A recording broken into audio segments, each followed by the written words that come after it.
La Iglesia, el Camino de la Fe, le invita a las siguientes actividades.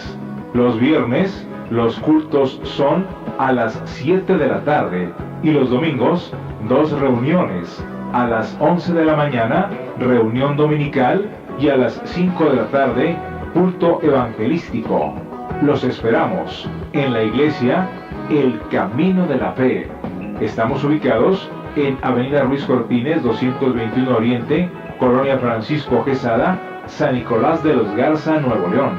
Teléfonos 83 79 90 60, 83 79 90 68 y 83 34 66 52.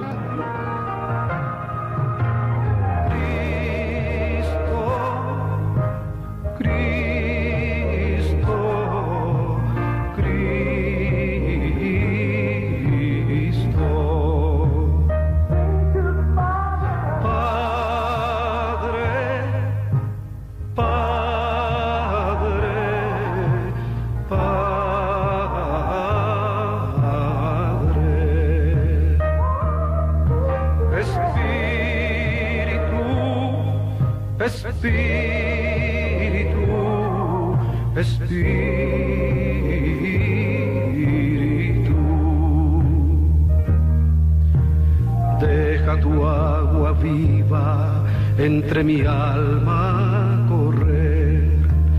Deja tu Espíritu Santo que tome control de cada situación que cause confusión. Todas mis aflicciones yo entrego a ti.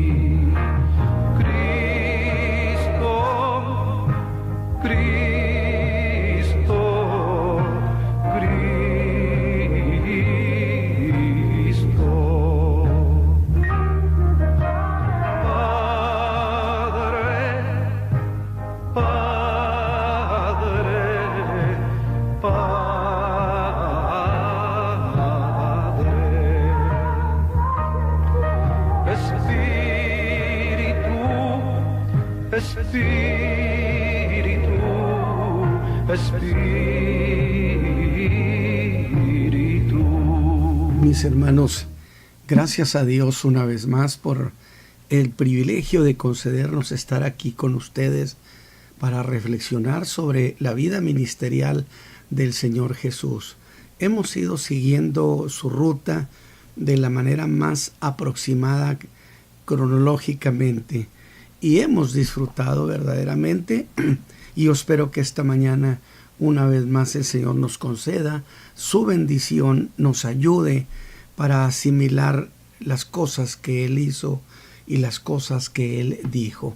Sean ustedes bien bendecidos, mi hermano Isaí, nuestro hermano Gamaliel, todos nuestros hermanos del auditorio que participan junto con nosotros haciendo un seguimiento a cómo el Señor desarrolló su trabajo ministerial entre nosotros.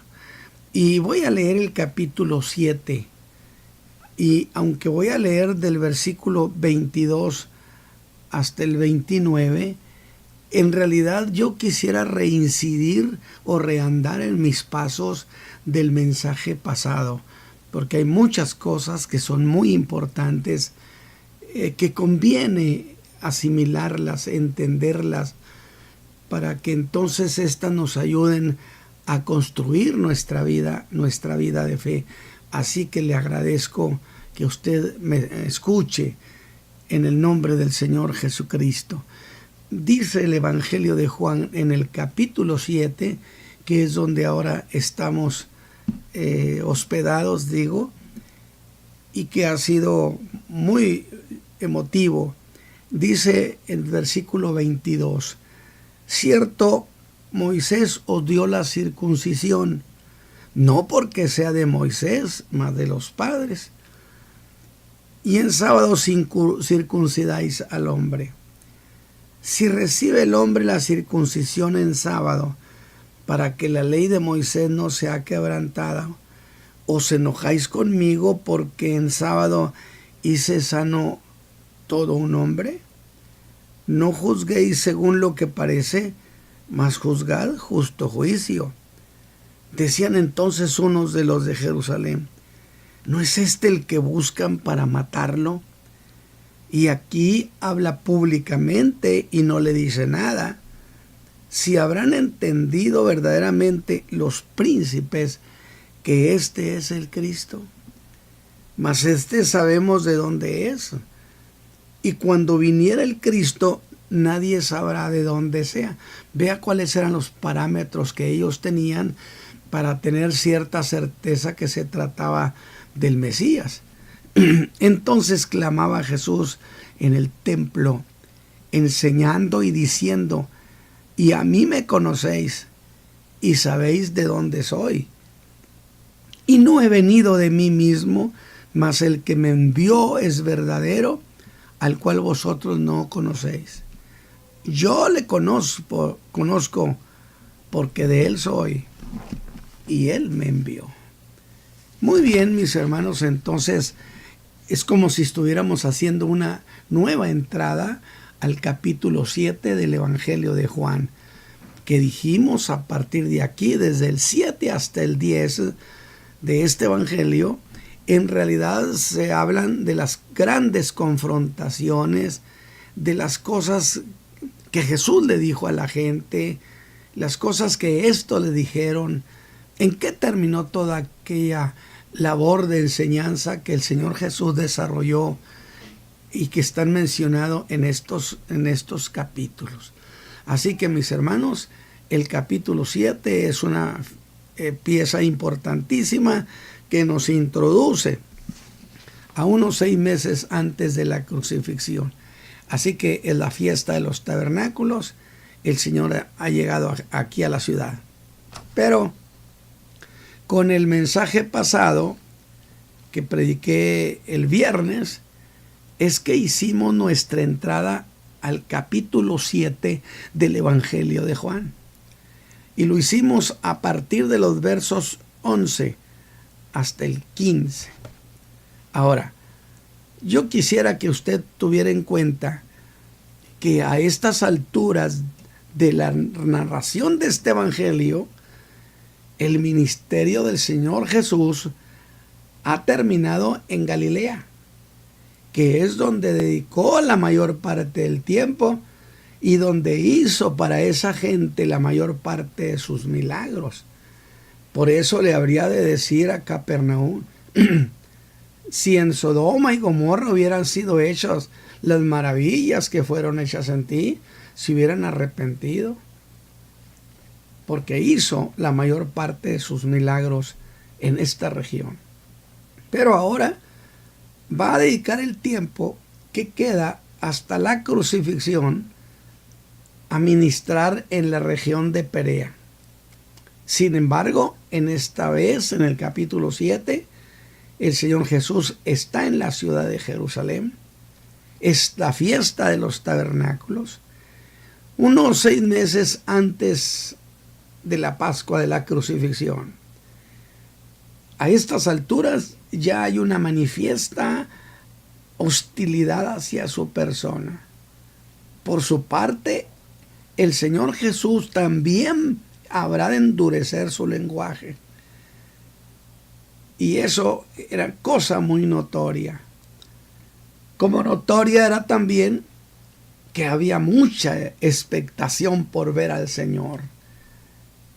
Sin duda todos buscaban descubrirlo por allí entre la multitud, porque dice que le buscaban y se preguntaban, dice Juan, si habría de ir a la fiesta. Que yo digo, el Señor Jesús pesaba mucho en el ánimo de la gente. No olvide que los que más tenían odio era la gente de Jerusalén. Los que venían de las otras regiones no tenían hacia Jesús la misma hostilidad que el clan religioso y político había trabajado en el corazón de la gente contra el Señor Jesús. Así que el Señor Jesús llega a la fiesta, dije, y de inmediato se hizo la figura dominante y abre un diálogo con la multitud. El Señor Jesús nunca llega para ser uno del montón, llega para ser figura dominante. Y aquel que represente a Cristo tendrá que ser también figura dominante porque lo representa al Señor. Ahora, en esta multitud había dos corrientes de opinión que chocaban entre sí. En ellas se cuestionaba su calidad moral, diciendo unos, ¿sí?, que era un engañador. Otros hacían defensa de él y afirmaban que no, que Jesús era bueno. Yo digo también, Jesús es bueno. Conmigo ha sido muy buen Señor y ha tenido mucha misericordia de mí y de mi casa. Entonces, dije también en el mensaje pasado que aquello se había convertido en un campo de batalla entre estas dos opiniones o corrientes de opinión. Aunque esos comentarios se hacían en voz baja, por cierto, mis hermanos, y lo hacían así por temor a los judíos, que yo he dicho judío con mayúscula es el liderazgo, con minúscula es el resto de los judíos. Es cuando Jesús llega y da respuesta a aquellos que buscaban desprestigiarlo. Y lo hizo exhibiendo las deficiencias que padecían sus almas. Alabado sea Dios, porque el Señor conoce lo que hay en el corazón de cada quien. Escuche bien, una de esas deficiencias es que le oían admirados de lo que decía y la manera como lo decía.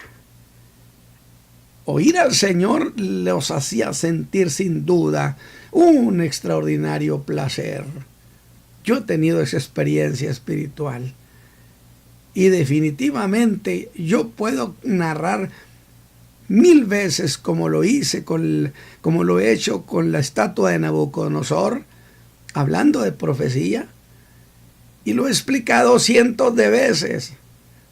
Pero cuando tuve esa experiencia, por razones muy particulares que no voy a aclarar aquí, y el Señor me contó su victoria, cuando Él me recontó esa estatua, me recontó quién era esa piedra, dichas las palabras por el Señor Jesús tienen otro sabor.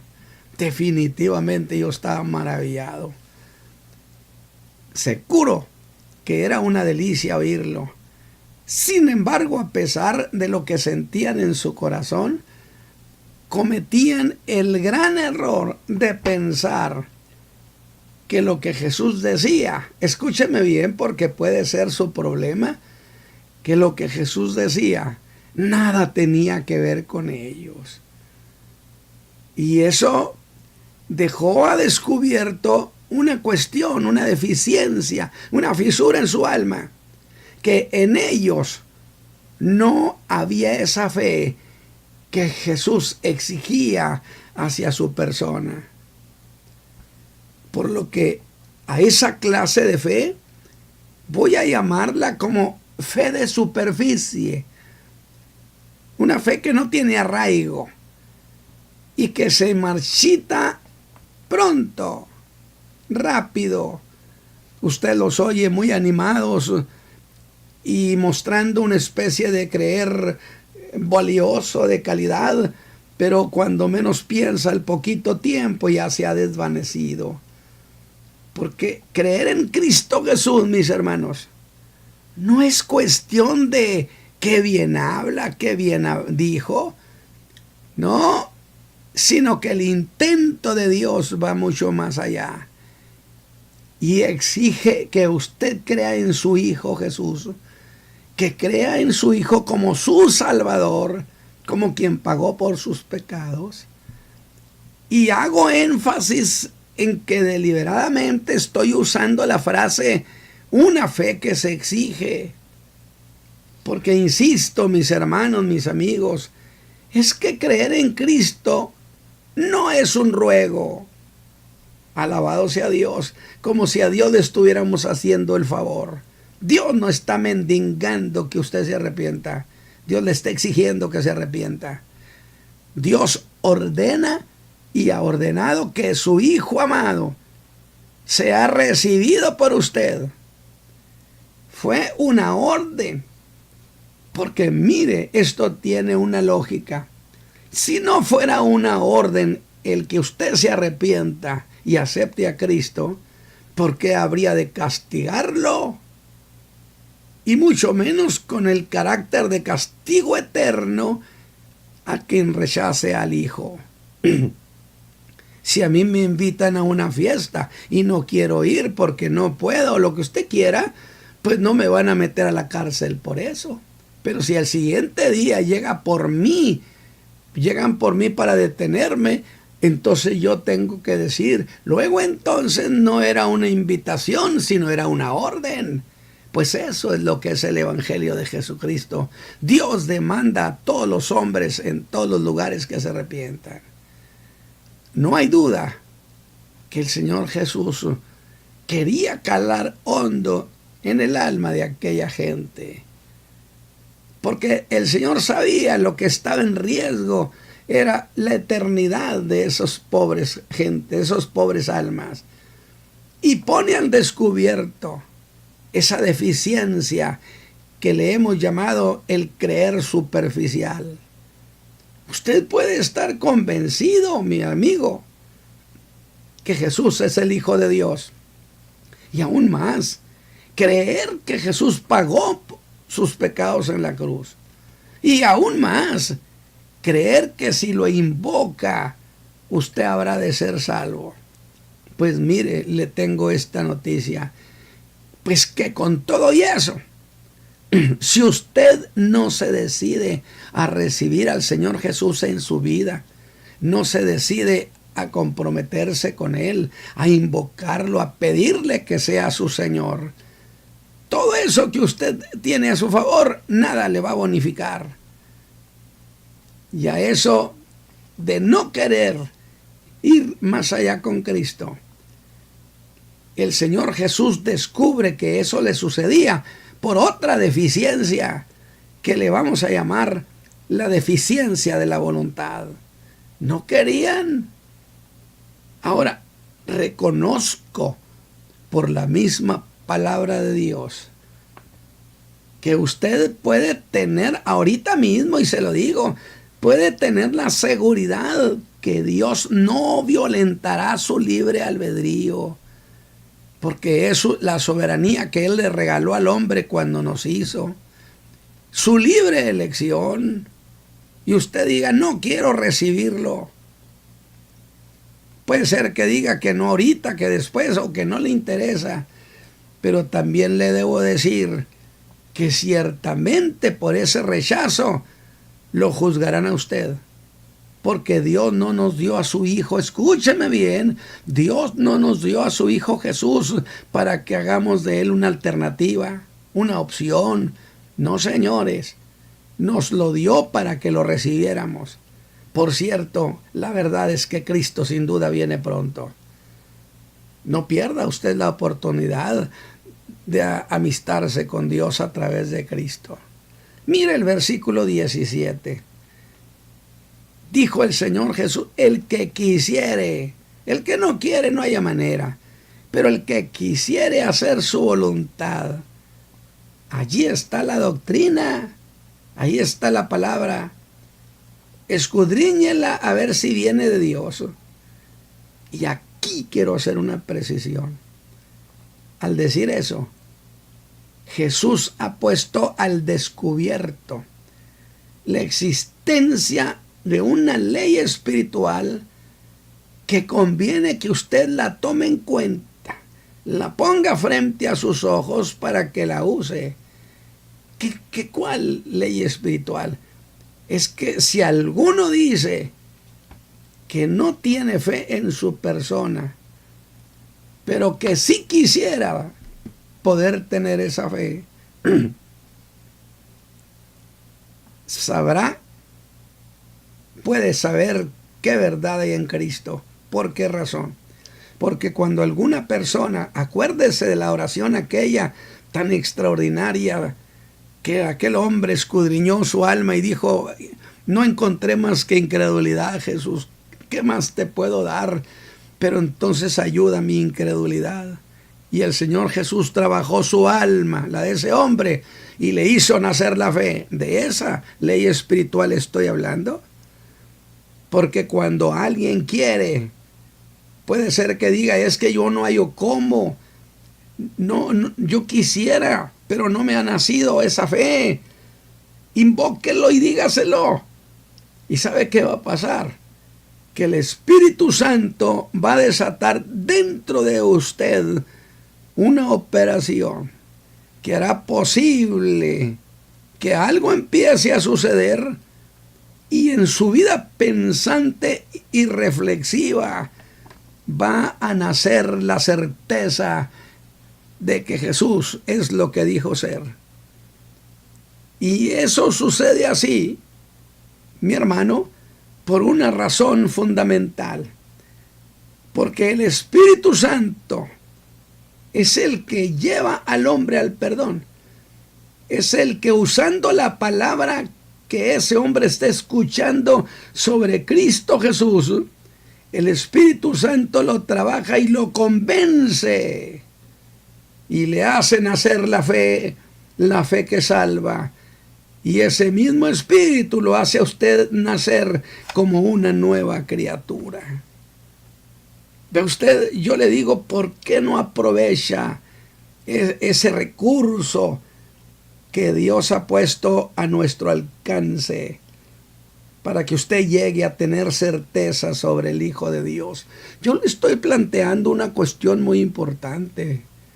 Es decir, porque muchos del auditorio están en esa condición. Muchos me han dicho: es que yo quisiera, pero no puedo.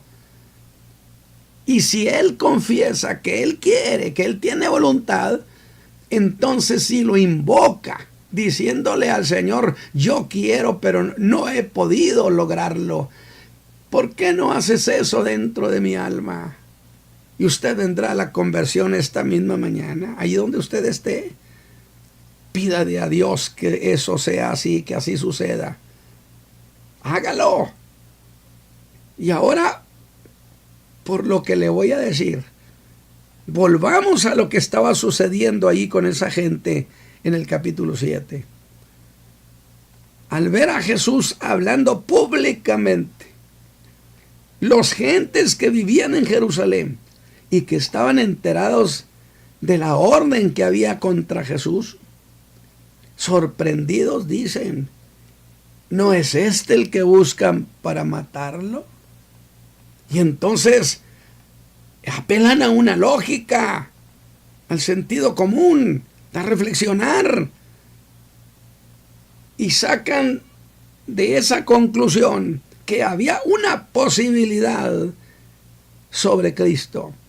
¿Habrán entendido verdaderamente los príncipes que este es el Cristo? Pues yo tendría que pensar y decir, pues no sé si les haya interesado investigar. Mire, y eso de haber entendido verdaderamente se refiere a que hubieran llegado a un convencimiento producto de una investigación, y que entonces haya causado convicción de tener ellos también certeza que Jesús era lo que decía ser. Incluso a ese mismo asunto, me parece que el apóstol Pablo da una respuesta extraordinaria, diciendo: miren, si hubieran conocido, nunca hubieran crucificado al Señor de la gloria. Definitivamente quiere decir que no conocieron nada de Jesús. ¿Por qué? Porque no quisieron, porque no les interesaba, porque no pusieron su voluntad. Por eso yo le estoy diciendo esta mañana: revise si en usted hay voluntad. Si eso sucede, usted va por buen camino. Esa es la gran cuestión. El alma de cada hombre o mujer debe interesarse en entender quién es Jesús. Y yo estoy apelando a usted que revise qué tanto le interesa entender quién es Jesús. Y si le interesa, si usted tiene voluntad, es la razón por la que yo predico y razono esta fe con mucho cuidado, porque predicar es dar información acerca del Hijo de Dios. Y yo no, ningún predicador, debemos darnos el lujo de decir cualquier cosa. Tenemos que asegurarnos que lo que decimos, la Escritura lo autoriza. Alabado sea Dios. Por eso yo le doy información del Hijo de Dios a través de estos mensajes. Le cuento, le digo sus palabras, trato de razonárselas para que entonces usted las escuche y esa palabra oída sea trabajada en su mente, en su entendimiento, en su reflexión y llegue a convencerse, porque Pablo dijo: yo persuado a los hombres. Yo le doy información con la que usted debe trabajar y llegar a un convencimiento de quién es Cristo Jesús, a quien Dios envió, mis hermanos, para que ejecutara el más grande rescate jamás hecho en la historia del universo. El Hijo de Dios dejó su gloria, se hizo uno de nosotros, entró al territorio hostil dominado por Satán en esta tierra, se sometió a tiempo y espacio en el cual nosotros vivimos, ¿sí?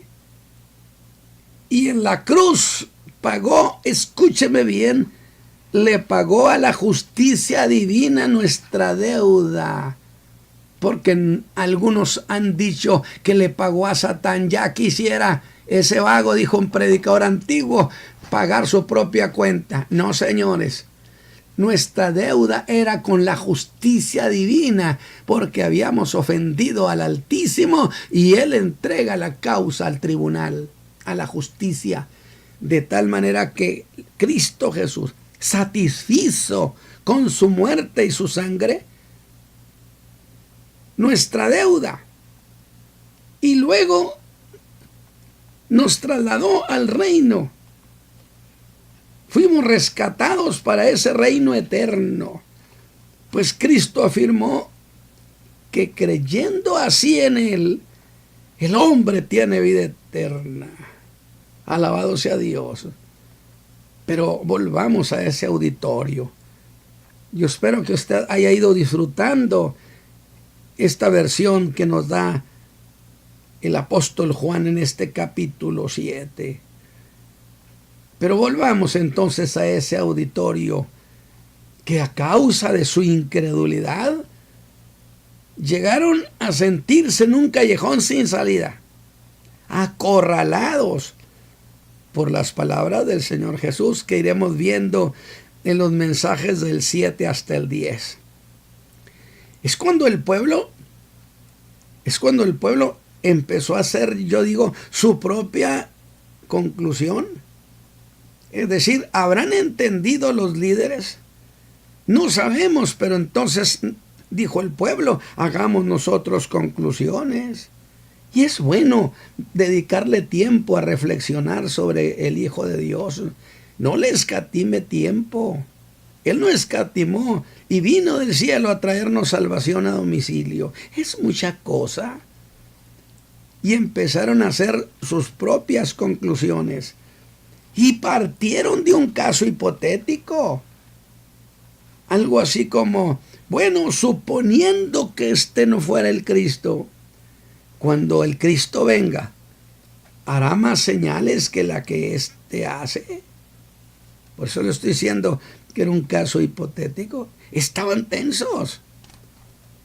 Ellos andaban investigando, intercambiando opiniones Y fue cuando los líderes enviaron a aquellos 2 soldados del templo para aprender a Jesús, de lo que ya hablé. Hombres que evidentemente tenían un sentido espiritual, porque se quedaron a oírlo. Pensaron sin duda que un hombre que hablaba como él, que planteaba las cosas que él le enseñaba, no merecía ser tratado de manera tan indigna. Y aún más, esos 2 hombres hicieron una irrefutable defensa de Jesús, yo digo con las palabras más honorables. Dijeron: jamás hombre alguno ha hablado como este. Y afirmo que descalificar a Jesús, y cualquiera que descalifique al Señor sin buscar saber suficiente sobre su persona, no es gente inteligente. Porque había manera de investigar a Jesús por parte del liderazgo para asegurarse por lo menos que sí había probabilidades que Jesús fuera lo que decía ser.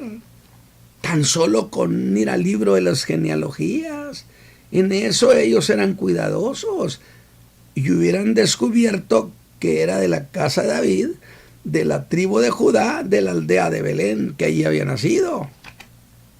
Ese registro debía estar fresco todavía.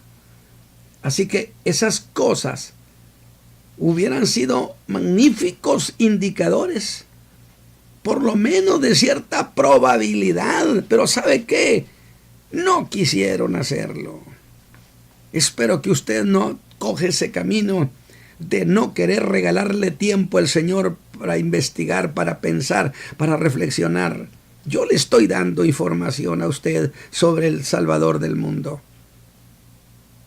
Invertir tiempo para razonar sobre Jesús, pues le negaron tiempo. Pero en cambio, el pueblo, la gente común, sí empezó a hacer algo. Empezaron a reflexionar.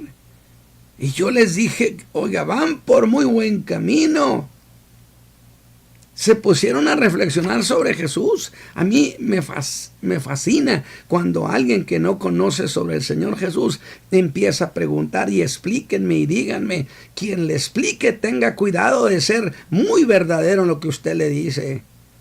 Cuidado. Porque ellos empezaron a reflexionar para ver qué había a favor de Jesús. Y empezaron reconociendo sus milagros. Pues dijeron: nadie hace más señales que él. Pero no solamente dijeron: hace más señales que él, sino dijeron: nadie ha hablado como él. Y en otra parte: nadie enseña como él. Ve usted estos 3 frases: nadie hace más señales que él, nadie habla como él y nadie enseña como él. Alabado sea Dios. La declaración que hasta allí que hicieron, yo dije, estaban diciendo que Jesús es único, y les aplaudiría y diría: ustedes ya saben muchas cosas de Jesús, vaya conmigo. Estoy hablando de gente que sabía muchas cosas de Jesús, y eso es bueno, porque quizá usted, como ellos que me escucha esta mañana, sepa muchas cosas de Jesús. Pues yo lo felicito, pero le voy a hacer una advertencia: que con todo y eso, si usted no se arrepiente, lo invoca para que le dé salvación, usted no tendrá esa salvación. Únicamente quedará en que se enteró de muchas cosas sobre la persona de Jesús, pero que no lo recibió. Y en el verso 27, en esa investigación que esa gente estaba haciendo, se encontraron en un callejón sin salida y allí se detuvieron. ¡Qué pena! Dijeron: es que Jesús es de Nazaret. ¿Dice usted? En esa investigación, un dicho popular le cerró el camino a su salvación. Y hasta ahí llegaron, ya no supieron qué hacer con el dicho popular. dejaron la búsqueda. Yo le pregunto a usted que me escucha esta mañana, ¿ha usted abandonado ese intento que alguna vez hubo en su corazón? Creo que es el caso de muchos que se guiaron por un antiguo refrán popular que de Nazaret no salía nada bueno. Y dijeron, fíjese bien, vaya conmigo. Entonces, pues si eso dice el refrán popular, que es lo que le llaman la sabiduría popular, ¿no? Entonces este no es el Cristo. Esa gente representa a los que dicen, escúcheme bien, porque estas son objeciones que nos hacen. Es que yo soy muy práctico. Yo no me complico la vida. Así dice la sabiduría popular y con eso tengo. Si el refrán dice que de allá no sale nada bueno, pues entonces Jesús no es lo que dice ser. Pero bien ha dicho la gente que es pensante, dirigiéndose a esos que son muy pragmáticos, muy prácticos, que normalmente los que se precian de ser muy prácticos generalmente llegan a estar equivocados al final. ¿Sabe por qué? Porque resuelven las cosas pensando a corto plazo y olvidan las consecuencias, ¿sí?, de las que están a mayor distancia. Ellos resolvieron supuestamente el problema con ese dicho, muy práctico, pero perdieron la eternidad. Alabado sea Dios. No cometa usted ese error. Entonces, en su reflexión, no sea usted un práctico simplista. Es que eso los llevó a juzgarse su destino eterno en un refrán, juzgando a Jesús de esa manera. Pero entonces, juzgándolo de esa manera, exhibieron otra de sus grandes deficiencias de este auditorio. ¿Cuál, hermano? La deficiencia del criterio, que mostraba cuán superficiales eran sus opiniones. Juzgar cosa alguna por un refrán no es serio. Y yo le estoy diciendo, sea serio, porque se trata del Hijo de Dios, su majestad el Rey. Es lo que quiero clavar en su alma, sea serio en esta cuestión. Y es la deficiencia de muchos que no son serios sobre Jesús, el Hijo de Dios. Son superficiales sus opiniones. No son serios en las cosas eternas. Pero sabe que esa indolencia causada por esa manera de opinar hizo que le restaran importancia al Señor Jesús y les costó morir en incredulidad. Jesús los había sentenciado: en vuestros pecados moriréis. Y después que usted muere, ya nada puede ser cambiado. Al Señor Jesús se le invoca, se le busca mientras usted tiene vida. No se dé el costoso lujo de ser indolente hacia persona tan gloriosa como el Hijo de Dios. ¿Qué les costaba cerciorarse si Jesús era lo que decía? ¿Qué le cuesta a usted darle importancia a cerciorarse de quién es Jesús? Pero ellos hasta ahí llegaron con su investigación y, apoyados en ese criterio, decidieron que lo que conocían de Jesús era más que suficiente para decir que no era el Cristo. Y es usted, he visto cómo algunos en mis casi 55 años de ministerio, cómo juzgan la fe en Cristo. Es que porque algún conocido o algún familiar llegó a convertirse a esta fe y que luego abandonó el camino, y apoyados en el fracaso de ese conocido o de ese familiar, defienden su rechazo diciendo: ¿para qué comprometerme para andar igual que él?